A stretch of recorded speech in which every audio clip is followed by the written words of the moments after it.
Hi there, and welcome to Cat Fasting.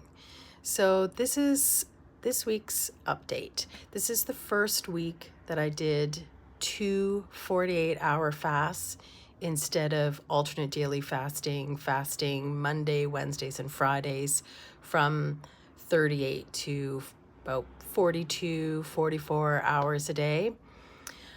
I did feel a lot of differences. I did lose 2.4 pounds this week, which is better than ADF, but it was a little harder mentally. That second day and waiting so long to eat instead of being able to eat in the morning or even noon and waiting till later in the afternoon was a challenge. So even though there was only 2 days that I ate nothing instead of 3, it was still mentally more difficult. Physically, it wasn't difficult at all. That is partially because of the medication, but also because I had tripped into fat burning. And when that happens, the hunger just sort of goes away. So I did have a lot of coffee and my favorite ice green tea. That's, of course, nothing in it. So it's definitely a schedule I want to stick to. It's not a 7-day schedule, it's a 6-day schedule. So what would happen is, for example, if I stopped eating at 2 p.m. on a Sunday, I'd eat again 2 p.m. on a Tuesday. I would eat probably 2 to 5 p.m.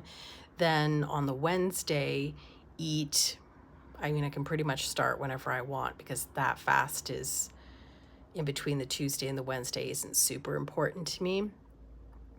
And I would eat, say, till 2 p.m. on the Wednesday.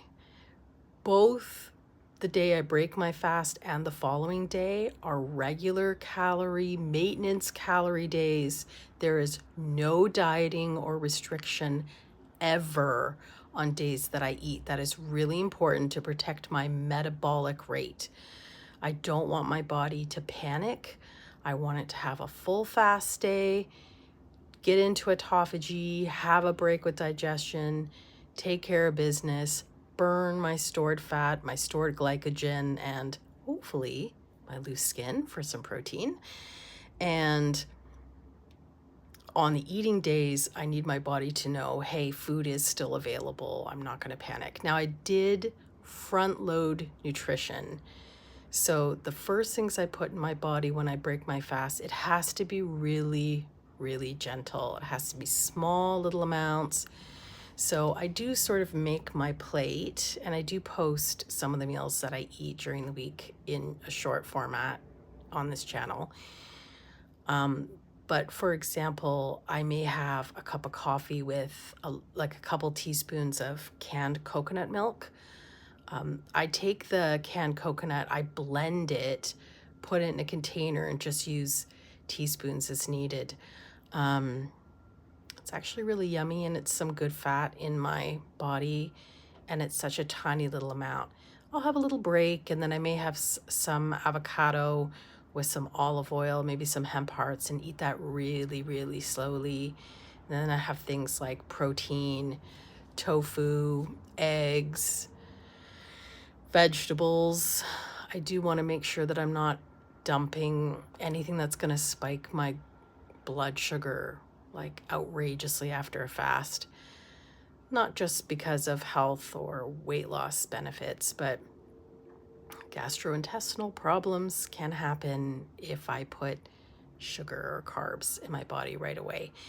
And then a little later in the day, that's when I may have, more carby items. Not necessarily junk food, but starchy vegetables and that sort of thing. So I found that after this 48-hour fast that my appetite was actually quite reduced, and even eating slowly, it was still difficult. Now, to be fair, the last So the second 48-hour fast I did last week was, I broke my fast. It would have been day 2 after my shot. So days 2 to 4 have the most appetite suppression, but even with ADF, I found I definitely had an appetite breaking my fast.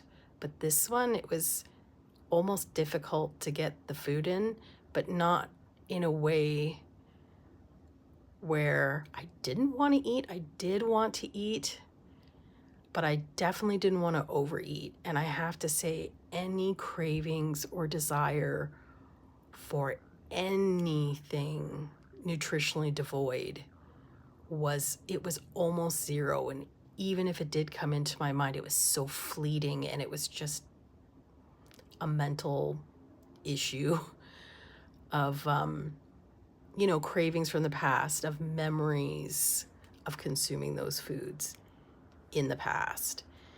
And that's always been a big problem for me, is I have memories of how I felt consuming these items before the medication, before the fasting.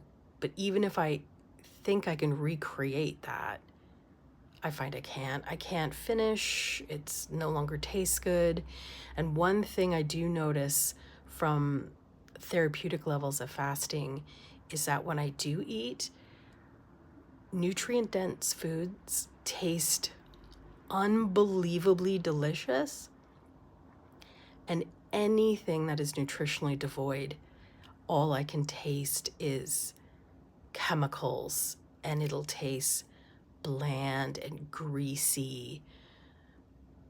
It's just not becoming worth it. And of course, that is the benefit that I've wanted from these medications. Getting rid of food noise and dulling cravings is what I want from these meds. And so I'm really happy that that did happen. Now, it was a little weird, like when I stopped eating this last 48-hour fast, after a few hours, I did sort of mentally go through did I really have everything I wanted to eat? Did I have everything that I needed? And I would have to reason with myself, like, yes, I had plenty of nutrition. I don't need junk or like a treat in order to feel satisfied. But it is weird because it is the unknown. But I am really excited for the future. And I have to say, at the moment, I do want to give any sort of new fasting schedule at least 4 full weeks to try to see if it's successful. Even with fasting, my weight will go up the first fast, and then I'll get the drop on the second fast of the week. Especially when I did ADF and I ate 2 days in a row, like all day Saturday, all day Sunday, and then fast on Monday. If I weigh myself Tuesday morning, I always went up, always. I didn't get the drop until Wednesday, till after Wednesday's fast and Friday's fast. So I'm used to that schedule. So I do want to try this 248s, but on a 6-day rotation. So it'll be 48-hour fast, break the fast, the next day eat, start the fast again, and then rotate. So each section of that is going to be 3 days. But of course, if anything social comes up, the beauty of fasting is that it is completely flexible. And I am in a spot where I've done it enough that I have the confidence that I can move things around without completely derailing, and I can modify things. And I have done that in the fast. In the past. And any sort of length of fast, is even 24-hour fasts are amazing and helpful and work for me. My body needs at least 22 hours to get into fat burning. That is because I do have levels of damage. I have diagnosed fatty liver. I had my gallbladder removed when I was 21 years old. And I have insulin resistance. I have PCOS. There's a lot of damage. I'm in or going into menopause at least. I am on hormone replacement therapy, but still, this is a time where traditionally I could be gaining weight, so I'm thrilled to be losing weight. And I really look forward to this week. I do have a surgery coming up this Friday, and the goal is to, well, not the goal, the way I'm doing my 48-hour fast this week, I will be having surgery on the second day, the tail end of my second 48-hour fast. So by the time I go into surgery, I should be at like 44 hours fasted. I definitely am doing that on purpose.